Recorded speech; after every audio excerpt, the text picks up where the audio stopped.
Blog Talk Radio. Good morning out there in Blog Talk Radio land, our off-the-shelf listeners on this beautiful, beautiful Saturday morning. And to those, Father's Day is coming, so I want to say happy Father's Day. And thank you to all the fathers out there and grandfathers and uncles who have a very positive and loving influence in people's lives. So really, really appreciate you. I know my dad raised five of us by himself and my mom passed, so there are very good fathers out here and really extend appreciation and thankfulness to them this morning and all the time for what they do. So for those of you who are amongst our loyal listeners and been with us when we started over at Rainbow Soul with Neil Blake, over at his radio, where he plays that smooth jazz, and then now here at Blog Talk Radio, thank you for being with us for 12 years. And to those who might, just like I do sometimes, I also listen to online radio, and I actually do quite often. You might just be popping by for the first time. I always like to introduce myself to our listeners. You are listening to the winning online book talk radio show, Off the Shelf, and I'm your host, Denise Turney. The author of my latest book is Love Pour Over Me, which I encourage you to get a copy of, especially if you value relationships and you like mystery. And the book is set in Ohio, Tennessee, and Philadelphia, and it happens during a couple they meet in college. But there's also a murder mystery tucked into the book. I think you will love Pour Over Me. It's about 300 pages. I would love for you to get a copy. It's an ebook and print, and let me know how you enjoyed the book. But we want to welcome you to today's off the shelf. It's June the 11th already. Oh, my goodness. And we have a wonderful author on deck for you today. But I wanted to start, and I started about, I'm going to say several shows ago, just depositing a positive word in your spirit and into your thoughts. And this one is from Nelson Mandela, and the quote for the day I'd like to leave with you is, "It always seems impossible until it's done." Isn't that the way it is? It always seems impossible. People tell you what you can't do, and you can't get it done, and it always seems impossible until somebody does it. And hopefully whatever you aspire or inspired to do, I hope you won't let somebody telling you it's impossible stop you. And now let us go and meet our very special off-the-shelf guest. And our special guest today for this morning is Tim Marshall, and he is an author, an artist, spiritual counselor, and a teacher. And this Baltimore, Maryland native is also the author of the book, Joyful Now, Heal Yourself, Heal the World. I love that title, Joyful Now. Doesn't that word, just that word joy, it gives you energy, it gives you a lift. And you can check Tim out and learn more about him online at joyfulnowllc.com. It's spelled exactly the way it sounds, JoyfulNowllc.com. Again, that's joyfulnowllc.com. Welcome to Off the Shelf, Tim. All right, thank you. We have I have so many questions that I wanted to ask you and to our listeners.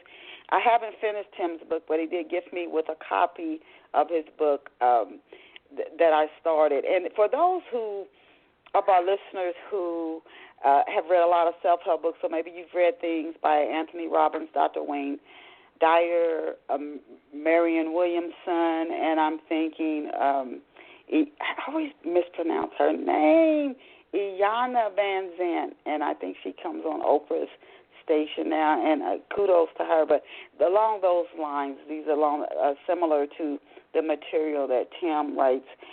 But you have to do the work. We had another guest on recently.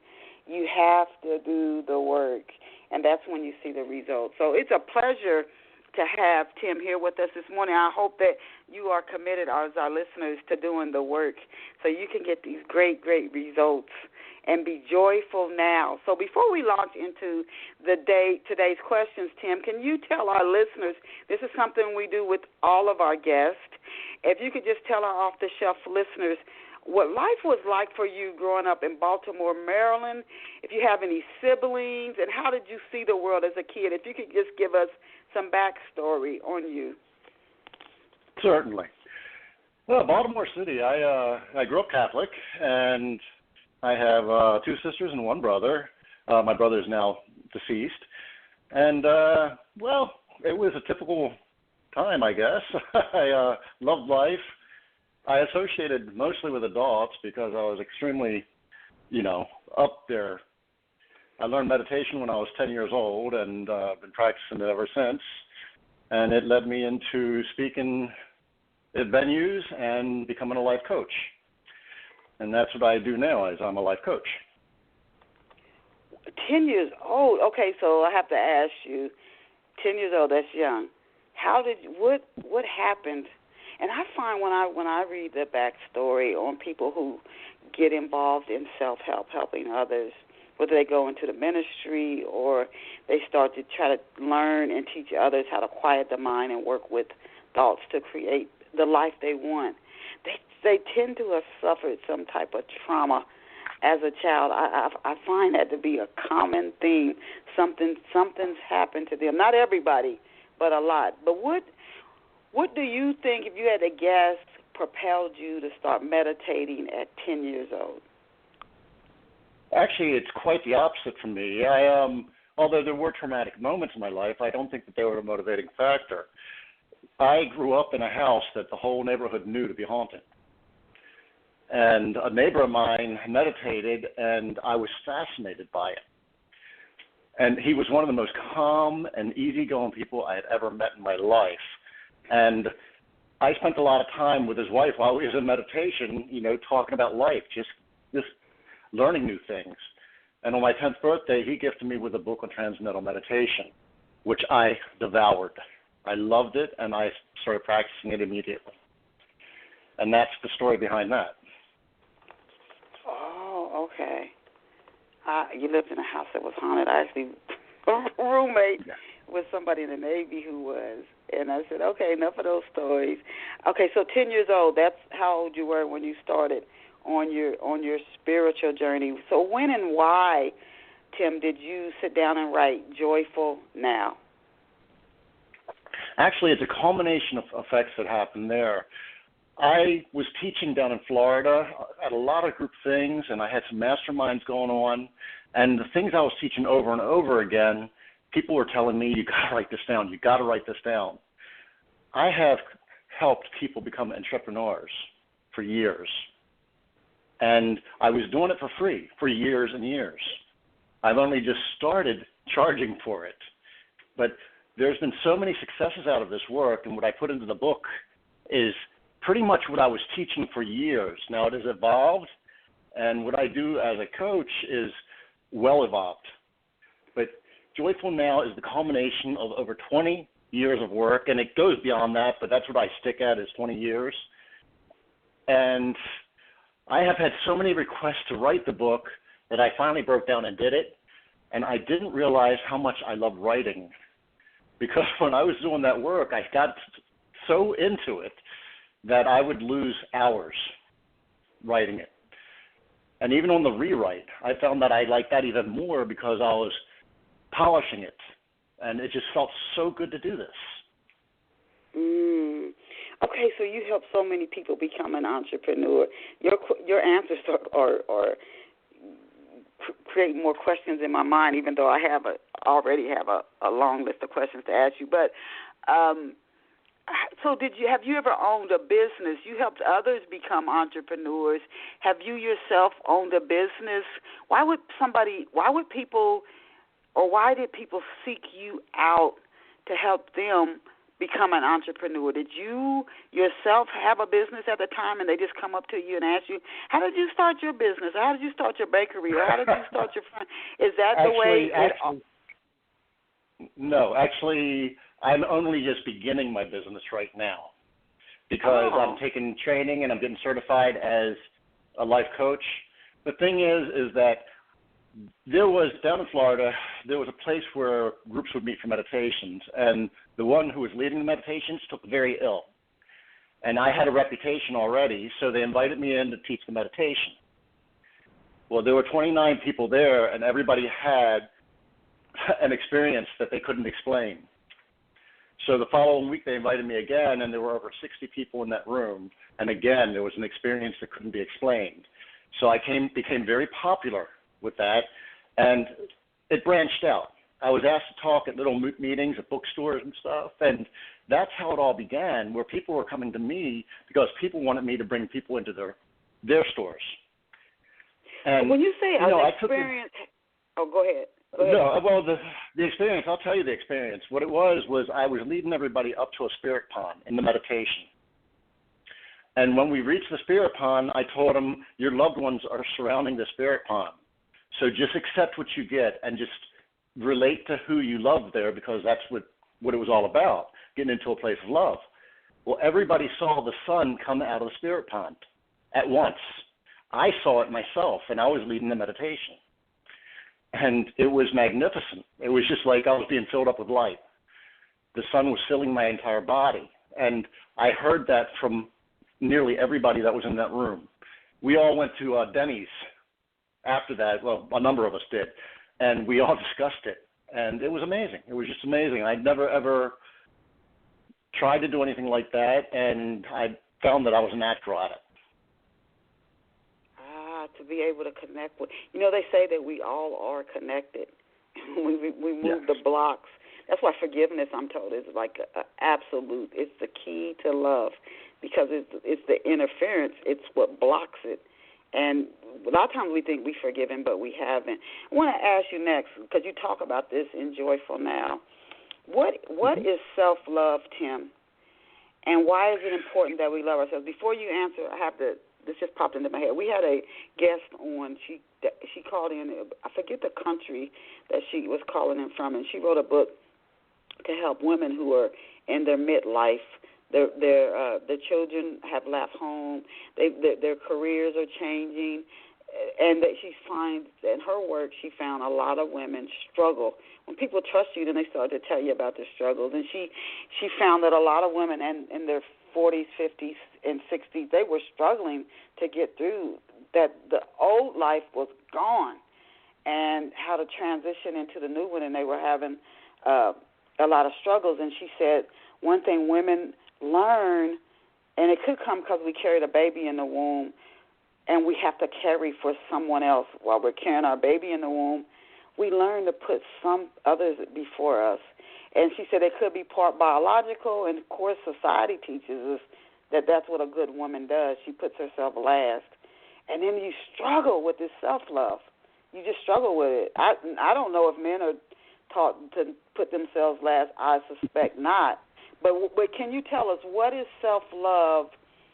And for some people, like a woman who's maybe never done that and been taught, no, self-love is wrong. It's bad. You're not supposed to do that.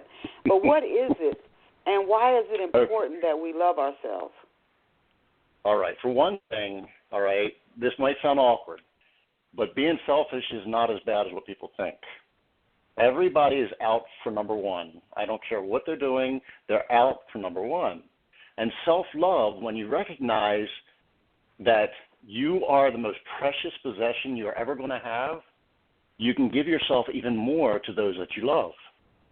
You see, if you come from a place that you do not love yourself, it's hard to pass love on. So when you're tending to the child and putting them first, if you don't love yourself, are you giving them the greatest gift that they can get? That's my question to you. Mm-hmm. Okay, because it all starts with the self. If you do not act for the self, you cannot help anybody else. It's just the nature of being human. And that's why it's so important for self-love, is that if you do not love yourself, how can you love another? Yeah, and I have to tell you now, I was raised by my father, a man, so I was taught to love myself and not put myself last. But I have talking to women that say that's a huge hurdle for women to get over. It's enormous. for me, not all, but many women, and I think I would say maybe all women, particularly if you're a mother, struggle with that to some degree, because you just learn from the time you take care of your infant in the womb, this baby comes first. Can you share with us 2 to 3 signs that we are practicing self-love? Because we might think we're doing it and we might not be. What are some signs we can look for that we are actually practicing self-love?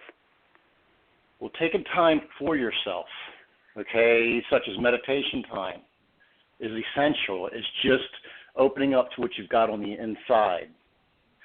As well, you know the name Louise Hay. Mm-hmm. I love what she says. She's got things, and she says, I love myself. If you say that out loud, feel what it does for you. You see, if you don't love who you are in this world, what you're saying is that you deny who you are in this world. It's a natural thing. It's not something you have to try to do. You just have to recognize that you are precious and that you are important in this world and that you are love in this world. Self-love is just a recognition for the truth that you are. You see, people get into this thing and they think, well, I got to do this and do that. It's not being outside of self-love. It's that you're spreading yourself thin. If you start with loving yourself first, you can spread yourself out without limitation. You see, when we pass, it's natural. We do this anyway, and you don't even have to think about it because it is what you are. Well, in this world, we think we're separate, and that's not true, okay? We are love. So when I say self-love, it's just recognize that you are number one. If you don't recognize that you're number one, then what you're doing is you're denying others the beautiful gift that you are in this world, because you are a beautiful gift to this world. So meditating, and you say just recognizing what you are, and then if you misunderstand what you are, you said spreading yourself too thin, and I instead of extending yourself. And I hear people, again, they wear themselves out doing things for others, but is that really self-love? That's why I asked you, what are some signs? Because a lot of times we think we're doing it, but we're not. We're not doing it. Well, we think we are, that's a but sign we're not. that you aren't. But that is a true sign that you aren't, okay? If you're wearing yourself out, it's because what you're doing is you're saying there's not enough of me to go around. The thing is that meditation is good because you center yourself. And when you practice it, you're practicing self-love, okay? That's all meditation is. It's just I'm recognizing more about how I work in this world. But if you try to put everybody else before you, then you are going to wear yourself out, because truly you are the gift, and you've got to treat yourself as such. And that's how people become entrepreneurs, okay? It's that they know that they're a gift in this world, and they've got something to give to the world that will uplift the world. And that's what being an entrepreneur means. That's why that's why I'm a life coach, is because I want people to recognize how truly awesome they are.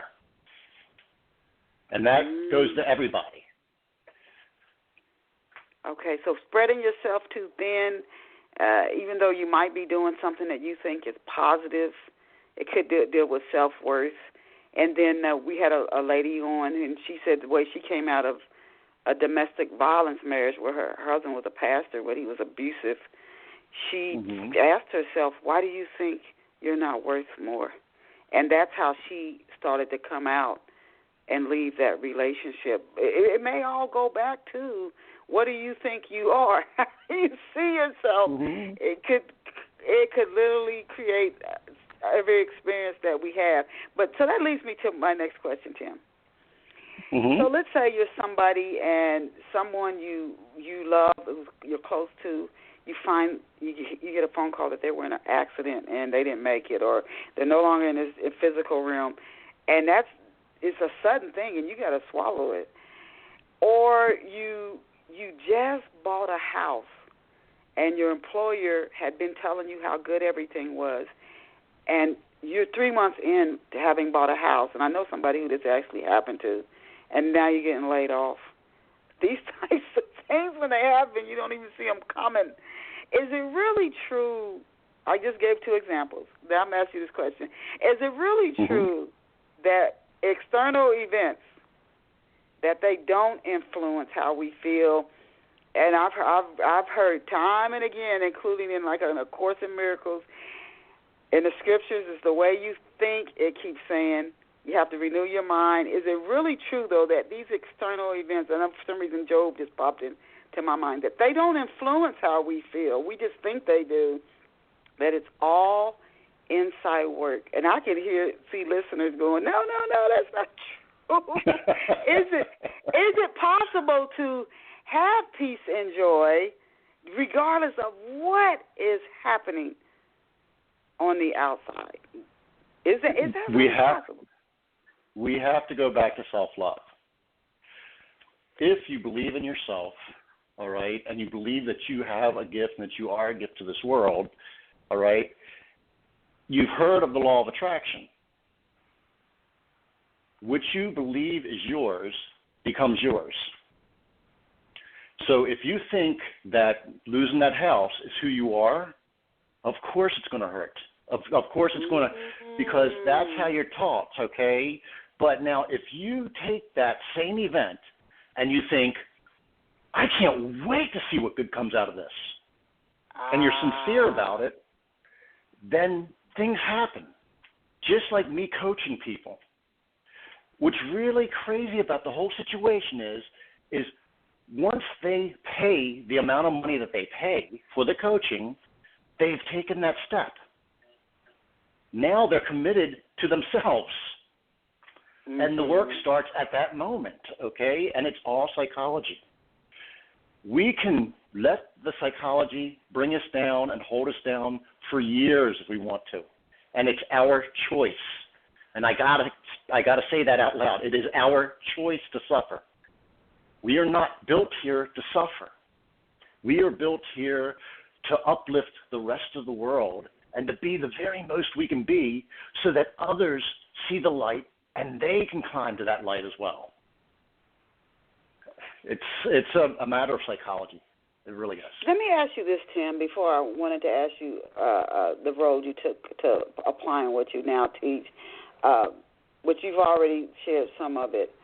I'm thinking about listeners but they're still saying, I'm not so sure.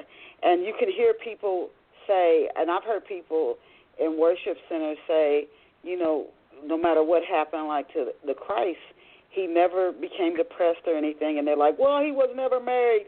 He didn't have any kids. And so you keep saying, we keep believing, well, this person didn't have the experiences. That's why I was saying before how to get through to people who keep saying, nah, that's not true, Tim. I hear what you're saying, but you haven't been through what I've been through.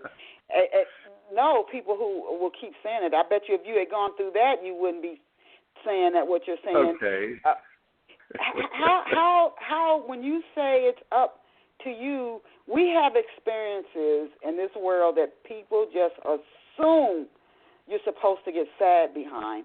A parent exits their body. A spouse, you lose your job, you're supposed to feel down.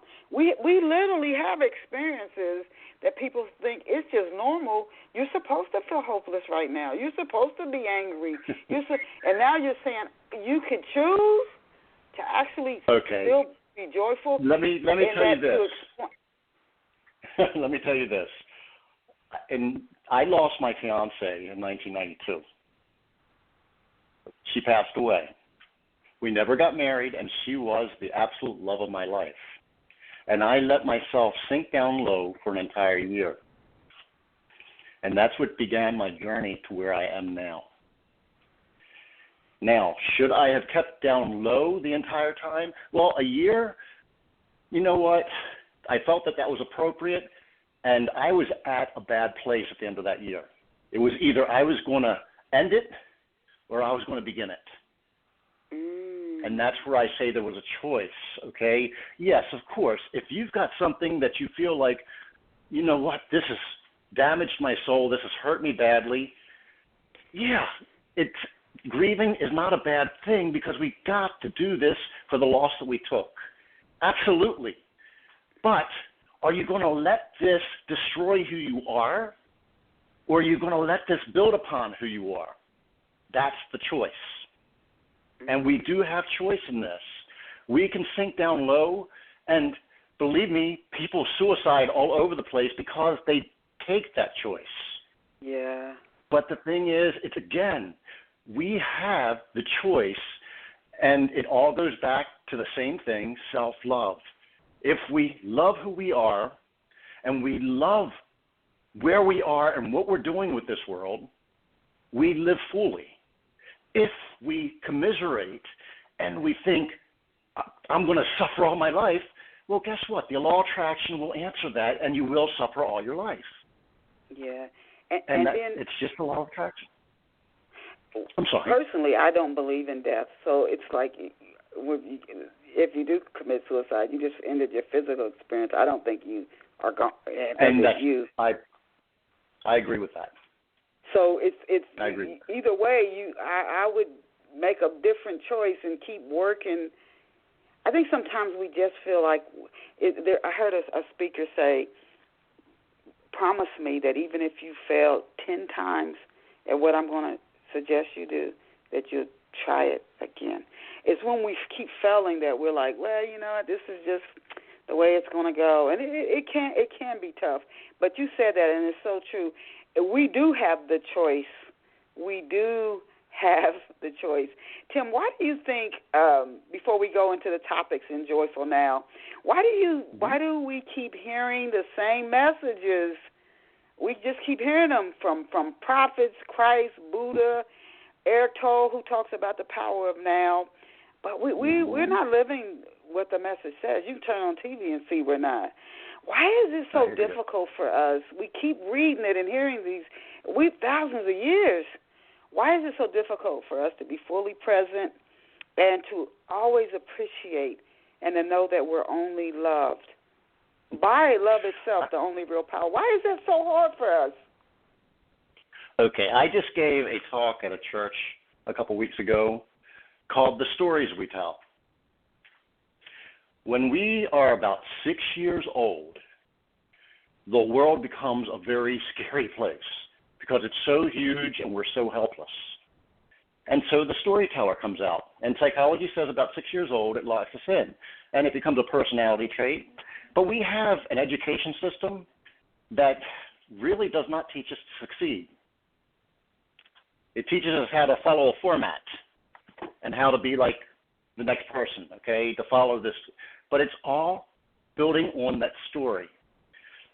So when you look at it closely, what it is the story that you tell about your life is what you call your life, and it's not true. The story that you tell is your fiction, how you've seen the world, and you have rewritten it over and over and over again. And the thing is, people will think that they are the victim of their own story, not realizing they're the writers of it. Wow. Okay? And the thing is, it's all just the story.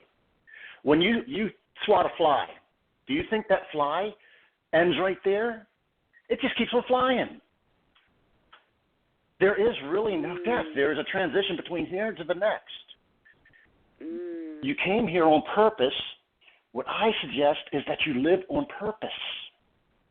Yes. If you can live and see life as a joy, guess what? Life is a joy. Wow. And again, it goes back to it is a choice. If you just follow the world's way, or some say the ego and the scriptures, the flesh, you're going to end up pretty much average. Well, you end up a victim, to definitely. Make a different choice just like Christ did, and you're going to have to make a different choice to live a different life. If not, you're just going to live a life that's already been lived millions of times. Can you introduce us? I almost called you Eckhart Tolle. Can you introduce us to some of the topics that you cover in Joyful Now? Where would you like me to begin? If you could just, any of the topics, you can start at the beginning. What are some of the topics that you cover in the book? Go for now. My favorite one is the one that I coach on, living out your passion. When people discover what they came here to bring into this world, and they really open up to it, people go nuts for it. When you're living out your passion, you have got something that will sell by the millions because you are living fully and people recognize it and they want some of it. And that's the chapter on living out your passion. What I did was I put a questionnaire in there, and I'm actually improving that questionnaire, and I'll put it on my blog when I have it completely done, to actually find your living passion. Now, this is like your life purpose, but one thing that I will warn you on is that there is no ceiling. When you're living out your passion, it doesn't mean that you can't grow and evolve from there, because there is no end game. The higher you go, the higher you'll see. And you can keep on going and going. There is no end. So you can grow and grow and grow. And if you think that you've reached the maximum that you can possibly do, well, just look closer because you'll see another level up. And that's living out your passion. And that's one of the later chapters. I have a chapter in there that might confuse folks on stress. And why I added the stress into the book is because people are living constantly in stress. Yes. And if you recognize it, you can actually counter this and use it to your benefit. The stress is not the enemy, it's not the enemy. Give us one. So somebody's feeling stress, Tim. How can they use it to their benefit? Just one. How do you turn stress into your benefit? Okay, well, it's a mindset. It really is. A lot of the things and the innovations that come out in this world came from a new stress. Do you get that? When somebody is in stress, it means a situation is uncomfortable or a situation is they're not handling it as well as they could handle it. So that's where invention comes from. That's where ideas come from. Okay, yeah, okay. Mm-hmm. Okay.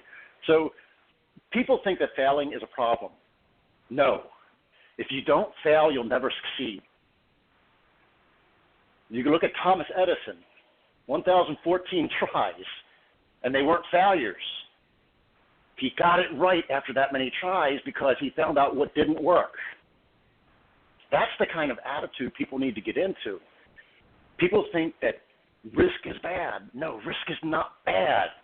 Risk is how you make money.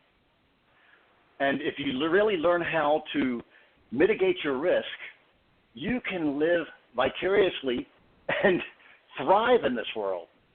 And in today's age, you know what? I believe that it's so vital that we learn this lesson, because things are not the same as they were 20 years ago, and we need to do for ourselves because things are not being done for us anymore. No. You can say that again. And I think the millennials get it, although they say they're staying at home with their parents longer than other generations. But the Industrial Revolution and going into a factory or having your employer take care of you as long as you're diligent and show up for work, yeah, those days are pretty much gone bye-bye. You can be a top performer and be told, thank you, you can go now. And do you know when that ended? The Industrial Age? The Industrial Age ended the moment that the Berlin Wall came down. Now we're in the information age, okay? And guess what all the retirement funds went to? They went into information. Whereas you're in control. You put it in, your employer puts it in, that's now your retirement. And if that's where you want to be, okay, well, that's where you're going to be, and we're living longer. So hopefully that money lasts you your entire life. Right. You have to look at it differently now. Right. Tim, I have to ask you now, you said meditation, and then I want to talk more about how Joyful Now is written for our listeners who may not have seen the book yet. I believe each of us has an inner guide. But a lot of times, you mentioned stress. We can go through life and never get any inner guidance. I'm told some people never once hear from their higher self, their authentic self, not one time. And so I can see where if somebody's living like that, and you tell them live in the present, it's all about choice, and they're like, yeah, but all my choices have been bad. So I can see. I'm trying to also see through the other person's eyes, where they're like, I've done all that, and it didn't work for me. So those are listeners as well who might think, I've done all that. And how do you tap in to hear from your higher self and know it was your higher self and not your ego? Because the ego can talk to you, too. Okay, well, for one thing, leave the ego aside, all right? Because the ego should be treated with gentle, loving care. And that's one of the ways that you can get the inner guidance, is instead of berating the ego, go back to that 6-year-old, and instead of coddling it and saying, oh, I'm going to keep you safe, thank it. Say, thank you for the gifts you've given me. Thank you for all of this because it's magnificent. And then watch your ego go straight to the heart. All right? That right there, you have been getting inner guidance your entire life. If you think you can work out of God and not do God's will, guess what? You are God's will. You are God's will, and you're receiving guidance every moment of every day. And what do? You say, no, I won't do that. And this isn't right. This is not the higher will. We trick ourselves into believing that we are not who we are.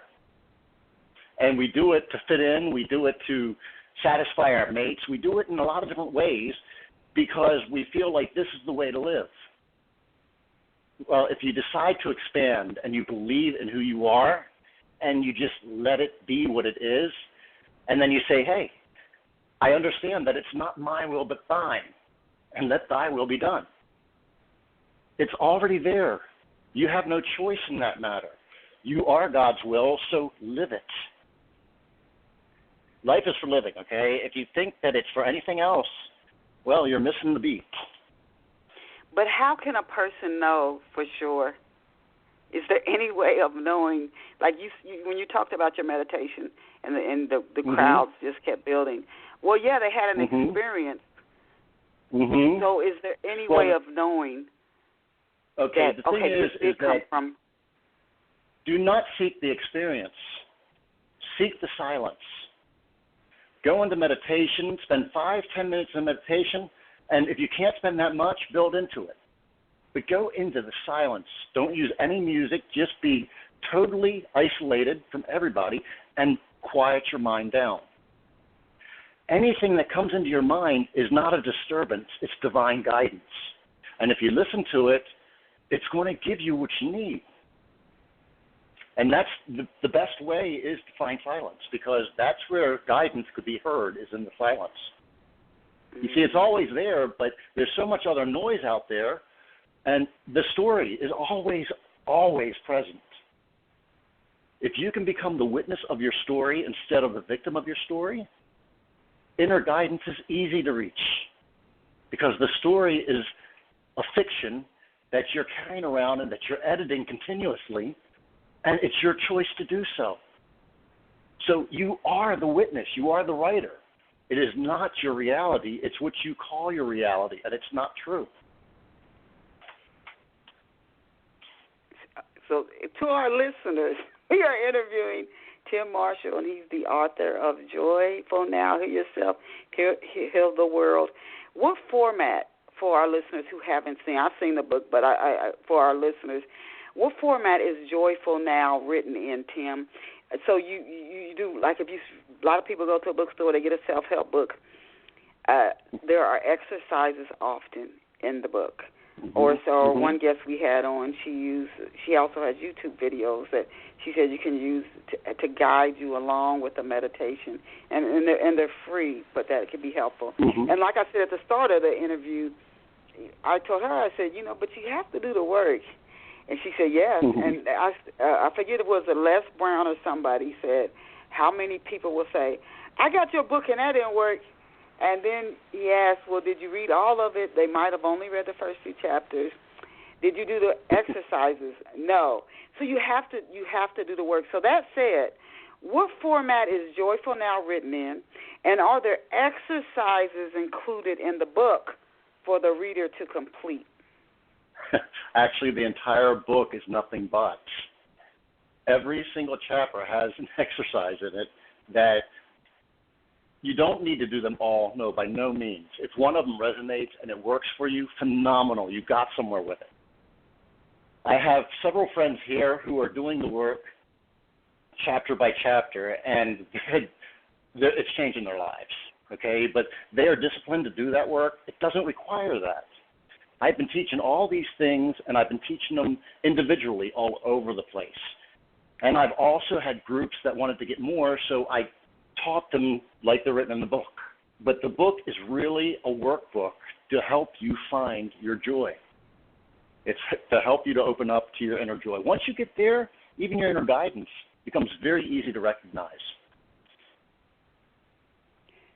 So that leads me to another question before I talk about your blog and the process you use to write your book.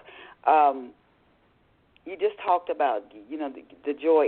It's always there, and that's what I think a lot of people struggle with. They feel like something from outside of them has got to come in. And whether it's a material thing, whether it's a relationship, they don't realize that it's what's within that's actually creating. It's almost like I need something from without to come in and give me joy. People get the process confused.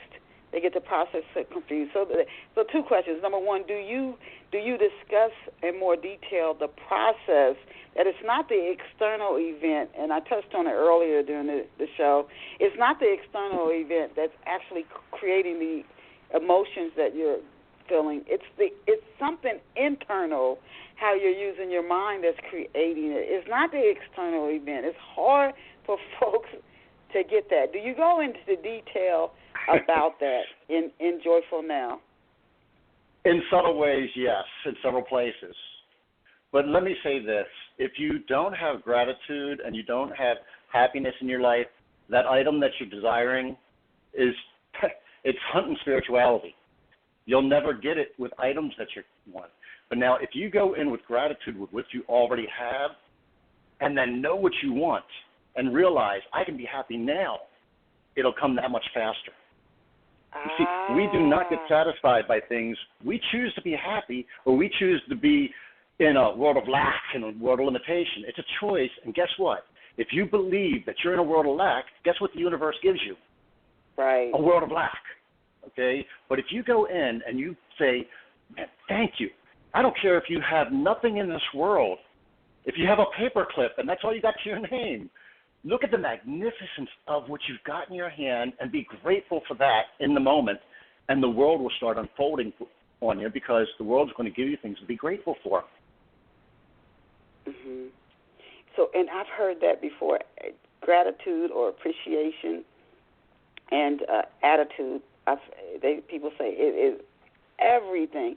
It is my hope and my trust that there is somebody who's going to listen to this show either live today or in the archives, and it's going to change their life. That's why I keep asking these things, trying to remember how I used to use my mind and how I talk to people and how they use their minds, and they're like they feel like something from without has got to change, and if somebody could just get it. So you talked about gratitude, and the example you gave with just a paper clip was a very good example. Are there any other ways that a person, the joy is already there?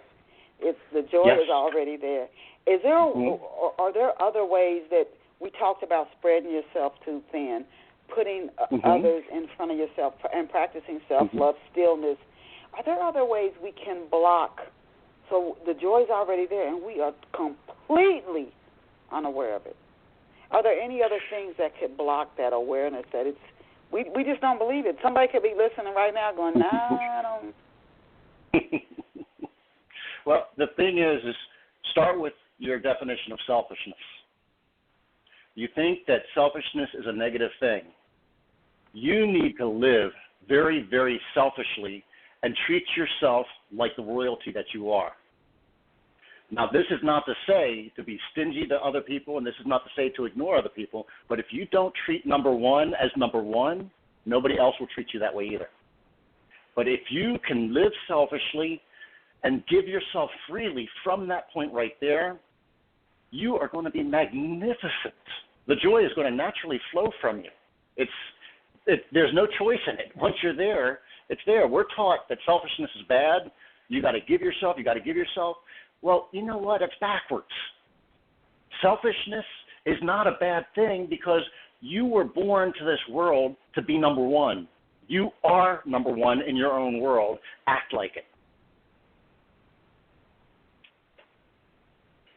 And because we're all connected, without injury, try to get, you don't want to step on other people, because then it's coming from the wrong place. And because we are all connected, you're going to get back what you give to others. You give people peace, you're going to get more of that back. You give people love, you're going to get more of that back. You give people injury, guess what? And it might take a little while for some of that stuff to swing back around, but it's coming back your way. What process did you use, Tim, to write Joyful Now for our listeners who are themselves, they want to write a book or in process of writing a book? What process did you use to write Joyful Now? Did you use an outline? Some people just sit down and let the writing flow. What was your process as you created Joyful Now? Okay, we're going to get a little deep here. For one thing, everything was written by hand. And I would go to places where I could get completely relaxed and let it flow. And there were other things that were actually what I will call channeled, to where I was getting stuck and I asked for divine guidance, and I would open my eyes and see what I'd written for the first time. Okay, so there was a lot of different ways that went into it, but the finest way that I know to write, and my own style, is I write everything by hand first, and I will have notebook upon notebook filled out, and when I type it for the first time, that is my first edit. And that's where the fun begins, because it's rough on the page, but it's what I wanted to say, because I was relaxed when I did it, and now when I'm purposely typing it, I am reading it and then shaping it to where I want the reader to get it. But did you use an outline? Did you say, I'm going to start out focusing on booms? I'm going to start out like self-love. No, actually, I knew what I wanted to add to it, and I knew that I wanted to put passion near the end, because that was the biggest, juiciest thing in the book.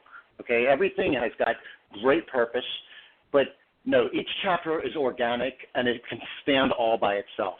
Every single chapter was written as that chapter. So I would go and, just for example, I would go to the spa. I take my lady friend to the spa, and I will get totally relaxed, and then I am in that new chapter, and that's all I'm going to do.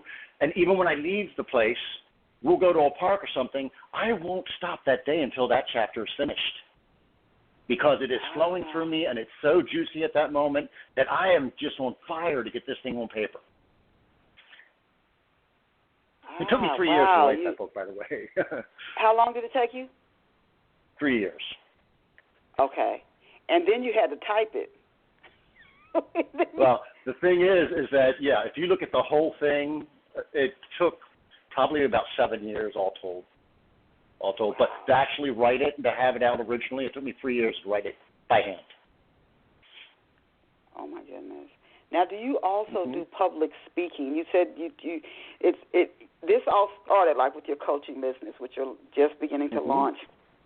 It started with you helping others, people coming up to you. So, do you do public speaking? I know you said you spoke at a church recently, but do you do a lot of public speaking? And if so, what type of events do you speak at? It's particularly if somebody was interested in having you.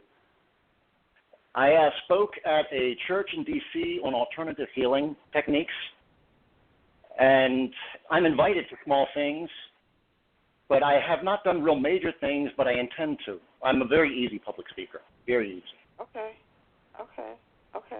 But it sounds like you do a lot of group work.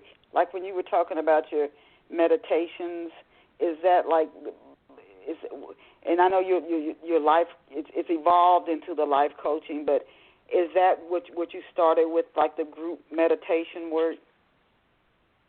Yeah, actually, the group meditation work, I did a lot of classes where people were coming in to learn techniques. I still do those on occasion here locally. But the group work, it's always been great because when more people get together, well, the potential in the room grows. So I've had really great experiences with that. Okay. Why did you start your blog, Tim, and what has that experience been like, blogging for you? Actually, that was started by my publisher, and I'm just adding to it. I'm actually trying to develop that even better. I want to rewrite it all together to make it more attractive to folks because I've got a lot of juicy stuff in there, and I'm not getting a lot of visitation. And the reason being is it's boring. Okay, the format of it doesn't attract me, so why should it attract somebody else? So I am researching this, and I'm trying my best to get that out there to whereas when somebody goes on there, it's going to not only attract the eye, but it's going to give them a benefit. Now, the benefit's already there. Okay, if you go into the blog, you're going to read some really juicy stuff. But it's just not attractive to the eye, so people get on that main page and they don't go any further because it's boring. Or maybe I've heard people say, and it's funny, sometimes you have to have a lot of people come to your site. My site, when I was working at Merrill Lynch, they spotlighted my website, and how many people emailed me and said, I want to get a copy of your book, but I don't see where to go to get a copy. Sometimes to the person, it's laid out very simple, and you know just where to go. But somebody else, when I kept hearing several people say it, they said the layout was confusing. So and a lot of people, if in a matter of a second, if they want to find something, can't find it, they're just off. They go to the next thing. And so, because there's so much on the internet, maybe people who don't know you, don't know what you do, you have 20 or 30 people, can you go on there and let me know questions to how easy was it to find different things? And they might say, you know what, I had to really click around to find that. Even though to you is simple, that was one thing I dealt with my website. I was surprised how many people came to me and said, I can't even find out where to go to order your book. I was blown away because I thought it was right there, right in front of your face. So that blew me away. I wanted to ask you next, Tim, because we're coming down to our last few minutes. You've been a teacher for so many, and I'm told that we all are students and teachers. We all learn from each other. Who have been some of your greatest teachers so far, people who gave you your big aha moments? Oh, my. There's so many, and they're still coming. Okay, this is not a never-ending thing. I had a teacher down in Florida who taught me about energy and doing energy work, and she was magnificent. Another thing that it's taught me is I naturally, because I grew up in a haunted house, I've helped people with hauntings for most of my adult life. And that has taught me more than anything on this earth could possibly teach me about the world. But I have had so many wonderful teachers, and now I'm studying under several people right now. And Joe Vitale, I love Joe Vitale. Yes. He's magnificent. Okay. Christian Michelson is who I'm actually becoming a certified coach with. Okay. But it's totally endless. I mean, I'm seeking out new things to learn all the time, and I'm continuously growing, and that's part of the joyful process. Because if you stop growing, you know what? It hurts you. It doesn't help you. No. You know, and Joe Vitale, for our listeners, I'm not super familiar with his story, but I know he used to be homeless, and he was for years, and he said one day he just decided he didn't want to live that way anymore. And I've heard people who've been in some spots that you would think they could never come out of, and you ask them, how did you? And I'm talking about serious forms of mental illness. They've been institutionalized, and you see them today, and you're like, how did you? Oh my God! You're like, how did you change? And they say, I just got tired of living that way, and it astounding. You look at what. It's just mind-boggling. You're like, you mean to tell me, you said at the start of the show, you simply made a choice and everything started to change? I mean, they did work. They said, I did years of work, don't get me wrong. But they simply made a choice that I don't want to live this way anymore. And then everything just started to open up, which I find fascinating. That's the way it works. Yeah, and that's how it I'm works. talking about people with serious forms of clinical mental illness, and it boggles the mind. It's just like, oh my God, it's like miracles you read about in the Bible, and you're like, you mean to tell me once you got ready, the whole thing just shifted? It's mind blowing, really. It is. Well, every great teacher out there, has said the same thing. Every great teacher, Jesus, Buddha. Everybody has said the exact same thing. This is not new stuff. Yes. This is not new stuff. Now, we're coming down to like just 4 minutes. I try to get our listeners as much as I can that'll benefit them through the questions and the answers. How can somebody with a busy schedule, and maybe they're working 60, 70 hours a week, how can someone with a jammed up schedule, how can they practice mindfulness and stillness, Tim? Well, you'll have to do it in small doses. You see, if you're really, really busy, the time to really practice mindfulness is when you realize the stress is overcoming you. When you realize that, back off, walk somewhere where it's not affecting you, and just quietly go inside and see how it's affecting your insides. See how your heart's going. See how your breathing's going. And in doing that, just for 2 or 3 minutes, you'll find that you can not only calm yourself down, but you can center yourself, go back to the situation, and you'll find that the stress is not affecting you that way anymore. So you can get in small doses. And once you start doing that, you'll actually probably start desiring to take more quality time for yourself. And it'll actually grow that way. Can you tell us in closing what types of counseling do you offer? How can people contact you to get your counseling? And where can people get copies of your books? Actually, the copies of my book can be bought off the blog, Amazon, anywhere you look. It's not being mass-produced in the bookstores yet because there's not a lot of demand for it yet. And I'm hoping to change that. But it's very easy to order online. And if you just type in Joyful Now, it will bring the book up everywhere. Okay. It'll bring the book up everywhere. And what type of counseling? I do coaching, and it's life coaching. I have not put this out in the world yet. I'm still in the works of getting my certificate. And I will announce that on my Facebook page, on my Twitter account, and on my blog. I will announce that all over the place.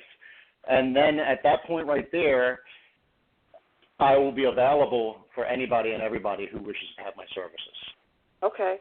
And are there plans, Tim, to write another book? Actually, I'm writing it. And it's on how I actually grew to where I'm at now from the beginning. Okay, and that one's going to be called Secrets, Passageways into the Unknown. Yeah, and it's going to be a little bit ghostly. Oh, yeah, because you told us you grew up, in a haunted house. Yeah, I always wonder about how people got to where they are. That's something that I've always been curious about. So I'm sure a lot of readers will enjoy that when that comes out. And to our listeners here at Off the Shelf, you can learn more about Tim Marshall, today's guest, who is an author, artist, spiritual counselor, and a teacher, and also the author of the book Joyful Now, Heal Yourself, Heal the World. You can learn more about him online at joyfulnowllc.com. Again, that's JOYFULNOWLLC.com, joyfulnowllc.com. And we thank Tim for being here with us and encourage you to go out and get a copy of his latest book. He is working on another one about his journey so far, but the book that's out now is Joyful Now again, Joyful Now by Tim Marshall. and that's spelled Marshall. Tim Marshall, author of Joyful Now, Heal Yourself, Heal the World. You can bookmark his site, joyfulnowllc.com, and keep up with his blog, find out when his new book's coming out, when he starts his life coach services, so you can take advantage and benefit from his services. We thank you for being here with us today on Off the Shelf. Please come back next Saturday when we will bring you another phenomenal guest. You know, we focus in the literary world and people who have written books that have just blessed our listeners for 12 years now. So please tell everybody, tune in to Off the Shelf, 11 a.m. Eastern Standard Time or New York City time, 11 a.m. Saturday mornings. Come back. We'll see you next Saturday. Remember, you're awesome. You are incredible. Go out and create a fabulous day for yourself. And, Tim, I'll shoot you an email. Bye for now.